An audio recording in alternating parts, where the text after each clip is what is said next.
Hello again. Nice to have you with us. What can we say about tonight's show other than the fact that our visitors are both connected with show business? And Alan, do you think that that little hint will throw the panel off the trail just a little? No, I'm sure that our psychic bloodhounds will pursue the scent to the truth. They'll track it right down. And there's one reassurance I'd like to offer any of our audience, if any still need reassurance on this point, that we've set up stringent security schemes and devices of such diabolical ingenuity that there's just no way the panelists could find out who our hidden visitors are.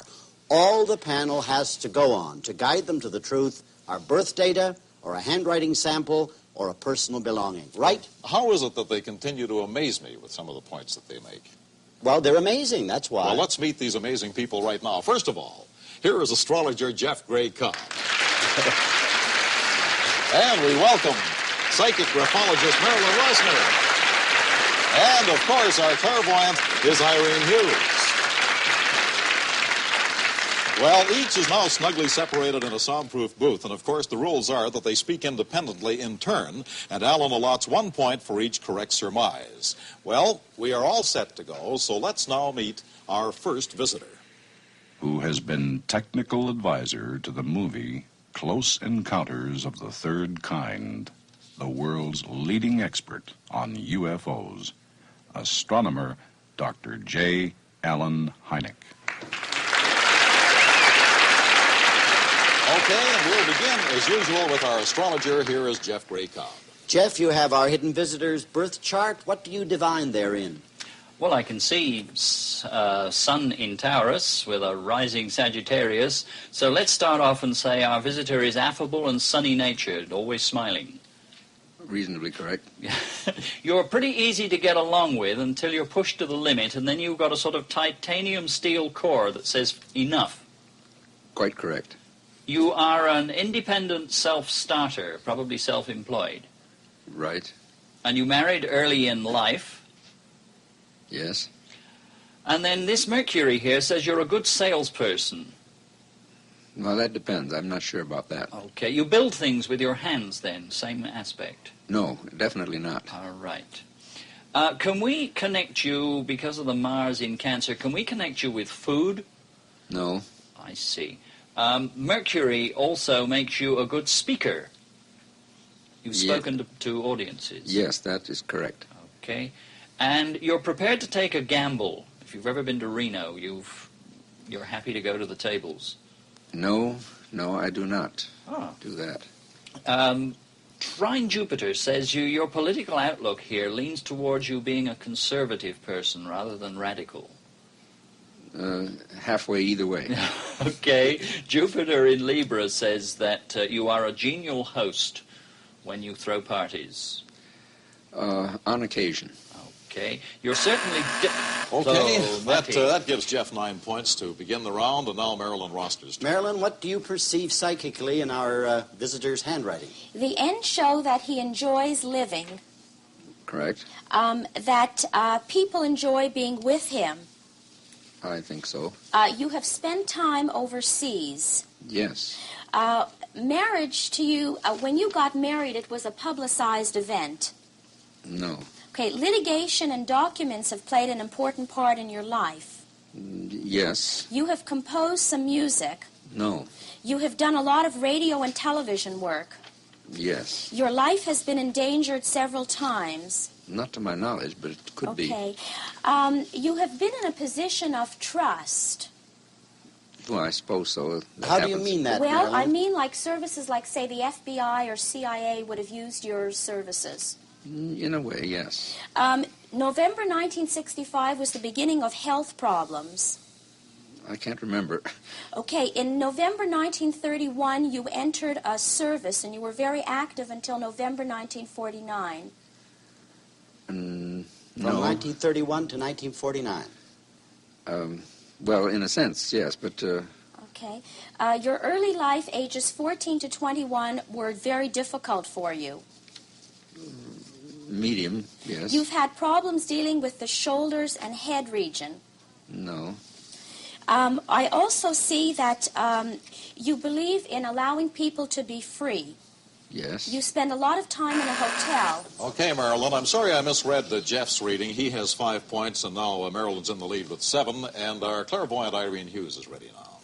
Irene, what do you pick up from our hidden visitor's personal objects?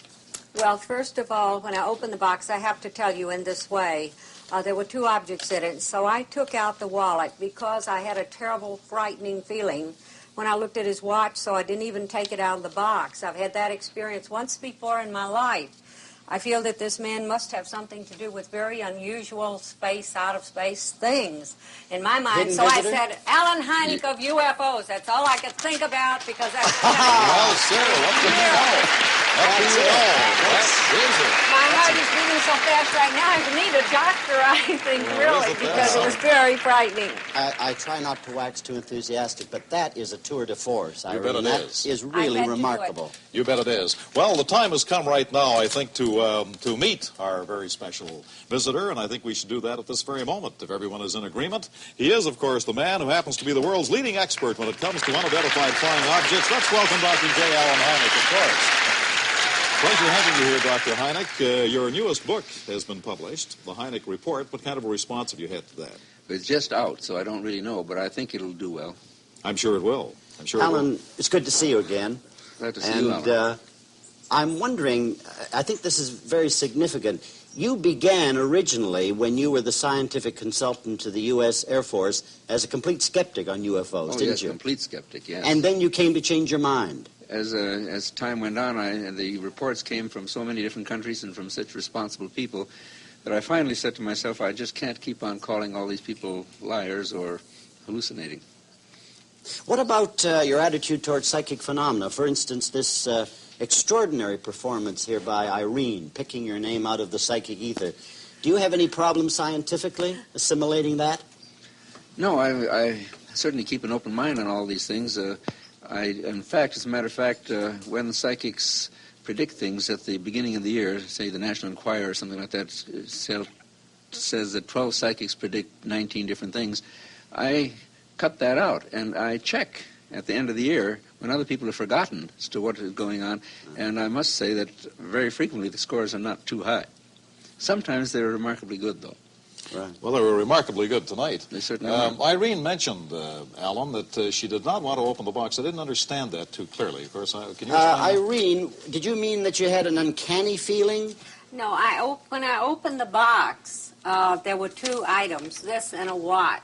Mm-hmm. And so I had a terrible feeling. I really did.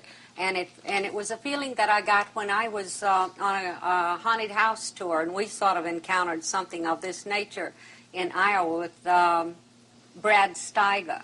It was exactly the same feeling. So because of that, I would not take the watch out. So I lay down on the cot with this, holding it like this right here.